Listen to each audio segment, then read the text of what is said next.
Olá pessoal, tudo bom com vocês? Bom, esse é o nosso quarto e último vídeo instrucional das atividades da disciplina de Governo Eletrônico do curso de Especialização em Administração Pública para o século XXI. Então, essa é a nossa última semana de atividades, que culmina então com a nossa avaliação final, né, o nosso instrumento de avaliação. Vocês vão elaborar um texto relacionado a a tarefa da última semana. E para a elaboração desse texto, né, vocês vão se valer de muito daquilo que nós vimos ao longo, então, da disciplina. Tanto da seleção do caso que vocês analisaram previamente nas primeiras 2 semanas da nossa disciplina, e também quanto a as tecnologias emergentes, né, de Business Analytics, Business Intelligence, Data Analytics, Big Data, essas coisas, então, que envolvem grandes volumes de dados, que foi aquilo que vocês viram nos vídeos da semana 3, e que nós discutimos na aula, né, junto com a professora Carla, que também ficou gravado o vídeo apresentado para vocês, de algum desses dilemas éticos, né, associados ao uso de dados, à inteligência artificial.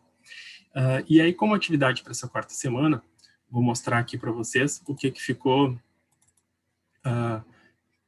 combinado, então, né? Então, estou no plano de atividades. Vejam aqui que, para a quarta semana, os vídeos que têm que ser assistidos, então, são 2 vídeos obrigatórios aqui. Um deles é um documentário, então é um vídeo um pouquinho maior, tá? Ele tem 1 hora e pouquinho ali, mas realmente, gente, indico porque vale muito a pena. Apesar de não ser um vídeo novo, se não me engano, ele é de 2014 ou de 2015, ele trata muito dessa questão emergente, né? Que é o ativismo e o papel do indivíduo frente à sociedade.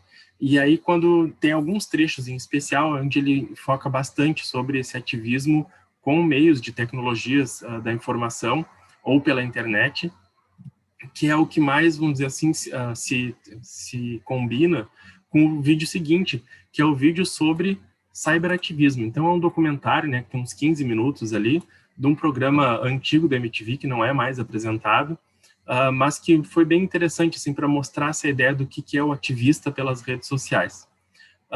Claro, nosso conteúdo para essa semana, ele está num escopo bem grande, assim, né? Então, trata desde a e-democracia, e-participação e o cyberativismo. Esses 3 conceitos, vou dizer assim, eles são muito flexíveis, tá? A gente vai usar eles como sinônimos de várias coisas distintas, e vou dizer que ele é muito, esses termos são bastante empregados lá na ciência política, né? E às vezes nem tanto no escopo da administração pública, mas um pouco nós trabalhamos na administração pública, especialmente aqui com o e-participação. Se fala muito aqui sobre as ouvidorias, sobre os canais de escuta permanente, né, que alguns órgãos têm, sobre as próprias votações em pequenas esferas, sobre até mandatos coletivos, né, para legislaturas que se usam de meios virtuais para coletar opiniões do cidadão, para levar para as câmaras, né, e para as assembleias. Então, tem formas distintas. Então, eu não ousaria trazer um conceito para vocês de e-participação, nem de e-democracia, mas de cyberativismo, sim, e então está bem apresentado aqui no vídeo. O que eu gostaria que vocês, então, se dedicassem a fazer ao longo dessa semana? Primeira coisa, né? Assistir esses 2 vídeos de sangue doce, assim, então, vejam o que eles vão trazer para vocês, e vocês já vão ver que eles são bastante reflexivos, né? Ou levam bastante reflexão, especialmente esse documentário aqui sobre o Milton Santos, né? Um grande geógrafo brasileiro, que fala em linhas gerais sobre globalização, mas daí ele vai dar várias facetas da globalização, e então ele vai suscitar bastante reflexões em vocês. E tentem combinar essa reflexão junto com aquilo que nós vimos na semana passada, na atividade junto com a professora Carla, também sobre os vieses, né, da inteligência artificial, e sobre o que vocês viram ainda no começo da semana passada, sobre o que é essa parte de Business Analytics, de Data Analytics, de inteligência artificial nas organizações, para que a gente consiga, então, fazer uma reflexão desse conjunto. Qual é a minha intenção? É que vocês vejam essas tecnologias bem emergentes, né, então, da inteligência artificial, e nós tentemos ver o quanto essa tecnologia emergente se junta com as tecnologias que nós já tínhamos, as tecnologias legadas, né, aquelas que já existiam dentro, ou já existem dentro das organizações, porque, francamente falando, não são tantas as organizações públicas que incorporaram radicalmente em seus processos de negócio essas tecnologias emergentes ainda. Então, cabe ainda, está num bom momento para nós fazermos ainda essas reflexões sobre como essas tecnologias poderiam agregar valor, e aí essa expressão é uma expressão sempre complicada, né? Mas o que pode facilitar o cumprimento dos objetivos organizacionais dessas organizações públicas ao incorporar esse tipo de soluções. E aí vocês vão ver, então, essa minha intenção transformada em texto, quando vocês, no plano de atividades, olharem aqui as orientações para a tarefa da parte 4, que é justamente isso, né? Então, pensar a partir do caso que vocês selecionaram para as primeiras semanas, né, daquele sistema, que era a nossa unidade de análise das semanas anteriores, como ela poderia ser incrementada. Daí, o incrementado, ou o valor adicionado, é ter aumentado seu valor para a organização ou para a sociedade. Então, como aquele sistema pode ser incrementado se associado a soluções desse tipo. Não precisam falar dos 3 tipos, Business Intelligence, Analytics ou Big Data, tá? Eles, na verdade, são termos de análises mais sofisticadas de dados. Vocês podem trabalhar com isso de uma forma mais genérica, se assim desejarem, mas pensem nisso, né? Pensem em grandes volumes de dados, em dados da sociedade, em grandes bancos de dados que podem ser hoje trazidos com um pouco mais de facilidade do que anteriormente. A reflexão, uma das reflexões solicitadas, né? O uso de dados de terceiros, mesmo com anonimato, poderia trazer algum dilema ético ao setor público? Claro, pensando ainda no sistema de informação e usando essas soluções aqui de BA, BI e Big Data, trazendo dados, né, de terceiros. Então, como essas ferramentas sendo aplicadas e trazendo dados poderiam eventualmente trazer algum dilema ético. E a partir disso, eu desejo que vocês elaborem isso aqui, um texto de posicionamento. Então, só guardem essa expressão aqui do texto de posicionamento, porque tem uma orientação específica sobre isso que eu já vou mostrar para vocês. Então, vamos elaborar um texto desse aqui, que vai também ser um texto de 1000 palavras, como vocês podem ver logo abaixo, tratando dessa linha temática, desse grande tema aqui, dilemas da democracia digital, dilemas de democracia digital do acesso a dados, volumes, vieses, proteção e ética. Esse tema geral é um tema bem amplo, para que vocês se sintam livres para aprofundar e argumentar em cima de uma temática onde vocês se sintam mais confortáveis, ou seja, mais próxima daquele sistema ou daquela organização que vocês selecionaram. Tá? Então, é propositalmente ampla essa atividade. Então, vocês podem tanto focar aqui na parte de volume, que é sobre isso, né? Falar sobre maior volume de dados, maior volume de análises que podem ser feitas, vieses, que seria essa ideia mais do dilema ético, né? Então, quais são os poréns, os contrapontos, os pontos, a análise dos paradoxos, né? Então, dos dois extremos de benefícios e prejuízos que alguma dessas tecnologias pode trazer.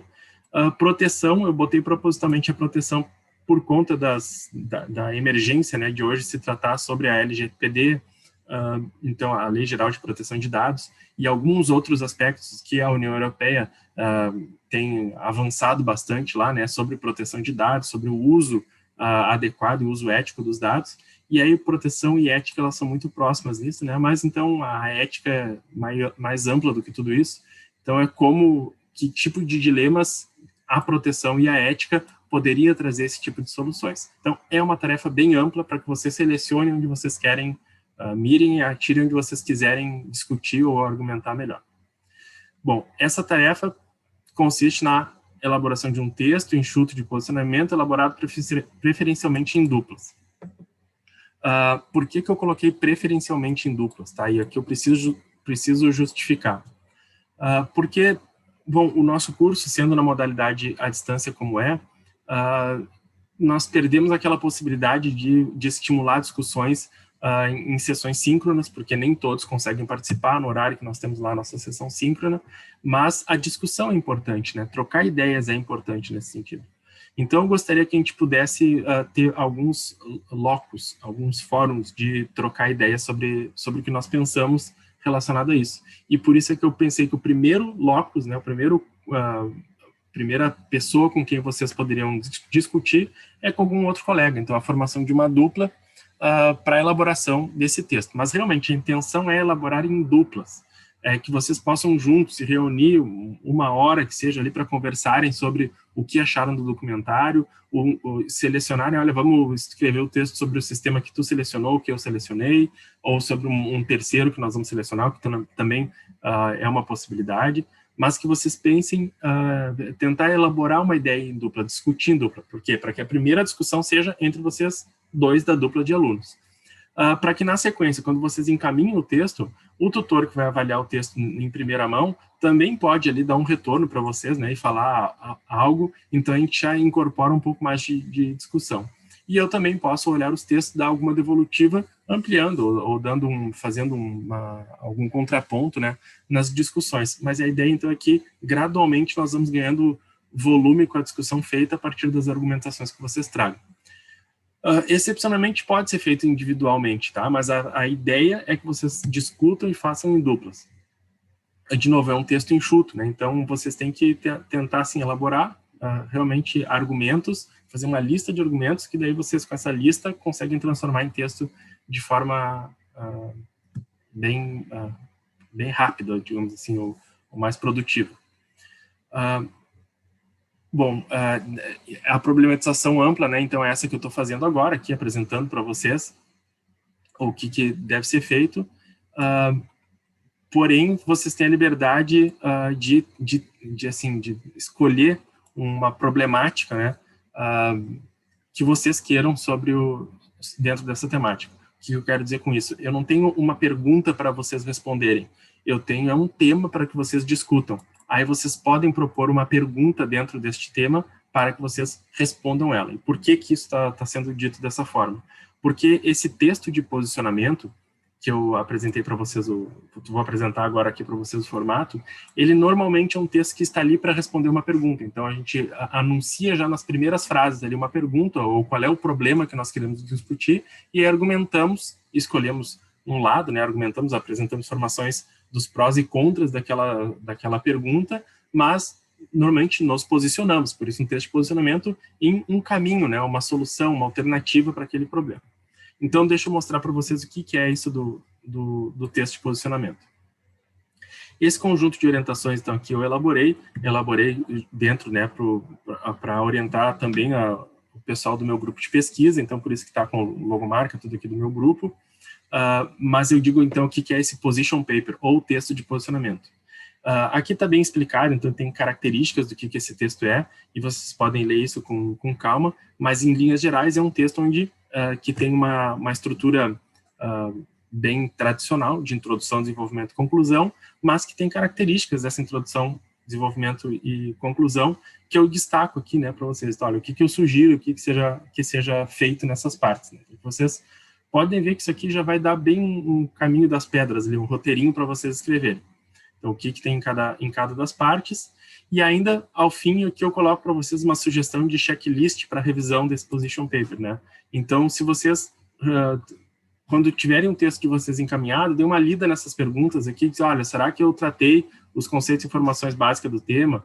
Então, vejam que vocês vão precisar, então, revisar para que o texto fique um texto de boa qualidade. E esse checklist aqui, até peço aos meus orientandos, inclusive, que utilizem esse para revisar os artigos que eles produzem para as disciplinas, para as dissertações e teses dele. Então, é um checklist relativamente amplo aqui, assim, mas que dá boas chances da gente revisar, de fato, o trabalho. E são essas 4 páginas aqui, é só uma ressalva sobre o uso do material no âmbito do grupo de pesquisa. Então, é um material enxuto, 4 páginas, com a fonte bem grande aqui, que eu peço que vocês deem uma olhadinha antes de começarem a produzir o texto da atividade de vocês. Voltando aqui, então, um requisito só dessa atividade é que seja feita pelo menos uma citação de artigo científico dentro do position paper, né, dentro do texto de posicionamento, para que vocês consigam trazer um contraponto de origem científica, né, de um artigo. E não apenas os contrapontos que também podem surgir de notícias de livros ou de outras fontes quaisquer. Então, peço pelo menos um artigo científico.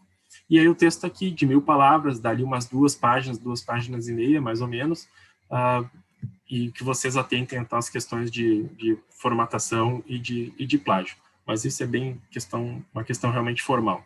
Então, gente, essa é a proposta de atividade, espero ter apresentado ela suficientemente para vocês, mas se restar qualquer dúvida, nós temos ainda nessa quarta-feira mais um plantão ali de atendimento, né, uma aula onde eu vou realmente reagir às dúvidas de vocês. Não tem uma pauta, como teve na semana passada, de uma discussão específica, mas sim uma sessão aberta para que vocês cheguem e apresentem o que vocês estão encontrando de dificuldades, né? E, claro, conversem com os tutores antes também, que eles já têm bastante respostas para passar para vocês. Ok? Então, na quarta-feira nós nos vemos. Peço que atentem a esses materiais, essas instruções. Está tudo bem escrito aqui do que deve ser feito, então leiam 1 ou 2 vezes, caso não estejam entendendo. E na quarta-feira podemos falar mais. Espero que vocês aproveitem realmente o documentário, o vídeo apresentado para essa semana. Eu, pessoalmente, gosto muito deles, né? E acho que eles nos ajudam a refletir bastante sobre o nosso papel como indivíduos na sociedade, mas como indivíduo nas organizações também. E é desse tipo de reflexão que eu gostaria que vocês trouxessem o embrião para o texto da atividade final de vocês, tá bom? Uma boa semana a todos, bom trabalho e contem comigo aqui. Até mais, pessoal.